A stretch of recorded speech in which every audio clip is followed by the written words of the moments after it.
$5 million worth of stolen Nike shoes and other merchandise and clothing was discovered this week by federal investigators and Nike's head of security, and the perpetrator was arrested. I bet you won't guess where he was located.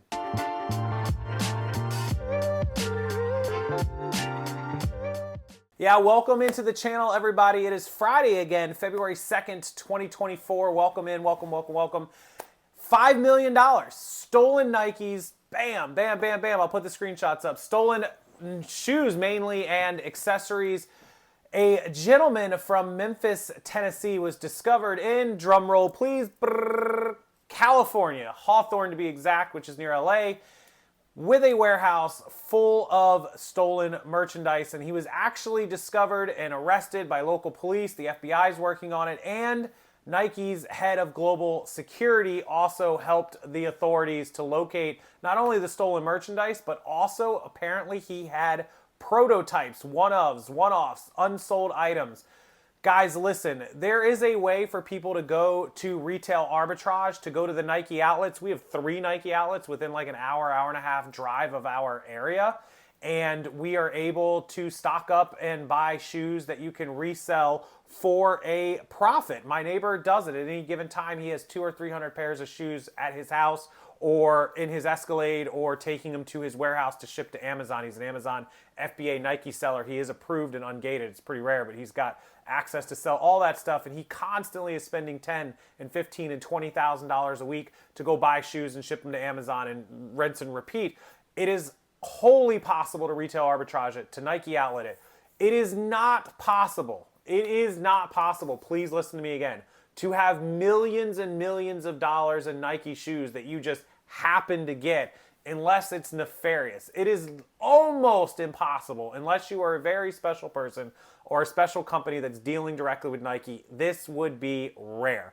The biggest retail arbitrageurs in the country that are buying and selling Nike shoes from Nike outlets in Burlington or Ross, and listen, I know some of them that do millions of dollars in sales, but at any given time, they don't have $5 million sitting in a storage unit or a warehouse.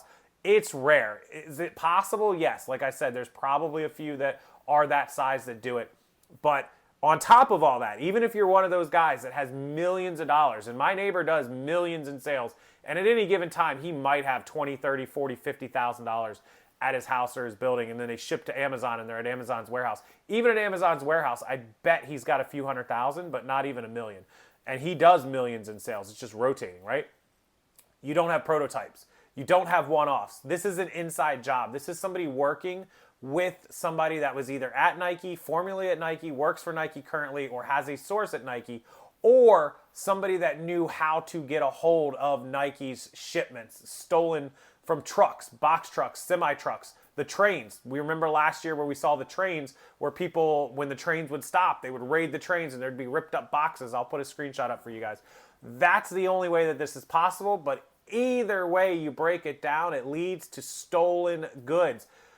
And it's shockingly not that shocking. It's out of California, constantly in California, usually in Northern California, because that's closer to Nike's headquarters up in Oregon. A lot of stuff comes out of Oregon. They come out of Washington and Seattle. Stuff makes its way that way. Stuff makes its way south to California, to Northern California, the San Francisco, Oakland area.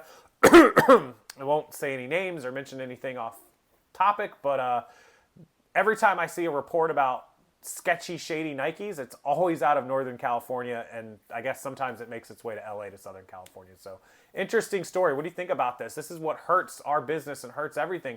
People stealing goods causes the prices to go up. It causes everything to go nuts. And then everyone else that is selling genuine, straight from the outlet or straight from legitimate sources has to compete with these people that are selling stolen merchandise and can, put it whatever price they want on it, and they are causing us to have to go through authentication if you sell that sort of merchandise. It's just bad for the whole business.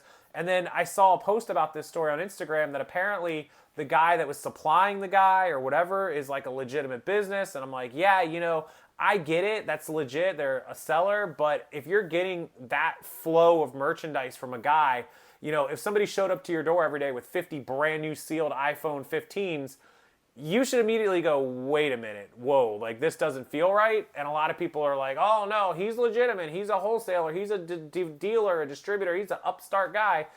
Guys, 9 times out of 10, they're not. Yeah, you might have got lucky and stumbled on someone, but they are not upstart guys. It is not possible to supply this sort of rare, expensive merchandise over and over and over and over again.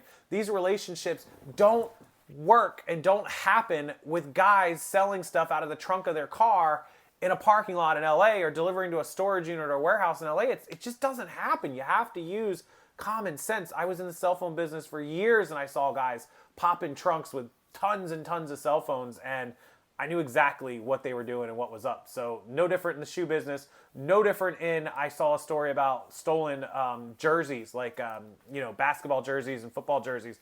That was a scandal years ago. And also the signed baseball scandal, the memorabilia scandal that was millions and millions of dollars. These guys had constant supplies of signed merchandise by famous sports stars and baseball players and old-time baseball players. And of course, it all ended up being stolen or fraudulent or faked or whatever. So anytime something seems too good to be true, it probably is. $5 million in stolen merchandise in a guy's warehouse. Apparently, the guy had no record, only some traffic tickets. So yeah, I'll link the story below. Check it out. Just add it to the list. It's crazy how much shady, scummy stuff goes on in our world beyond just stolen merchandise and fake stuff that we see from Vad is Rad and Vanessa over on her channel, and the stuff that she calls out for being inauthentic and people selling this fake stuff and whatnot. There's just so much bad merchandise all over the place. I'm so thankful for what I do, and nothing that I sell is fake or would ever even be attempted to be faked or thought of as being fake or any of that stuff, or stolen for that matter. So be careful, guys. Be careful where you get your stuff. Be careful what you're selling. And if you're a bad person who's buying and selling stolen stuff, stop it. All right, that's the story for Friday. Appreciate you guys watching. Make sure you go check out my listing service. Never make another listing again. Let us do it for you. They're all on sale right now. 15 to 20% off. You don't need a coupon code. I discounted the site. It's ecommercelisters.com. You can go check that out, and the listing credits never expire. We do all the listing work for you. Go give us a shot. Even if it's 10 or 25 listings, we'll do them for you. We'll get them done, and you'll love our service. You'll grow your store. And hopefully everybody has a wonderful weekend. I appreciate you guys being here. Hit that thumbs up, like the channel, like the video, help the YouTube algorithm, and subscribe. Come back for future videos, and I'll see you again tomorrow.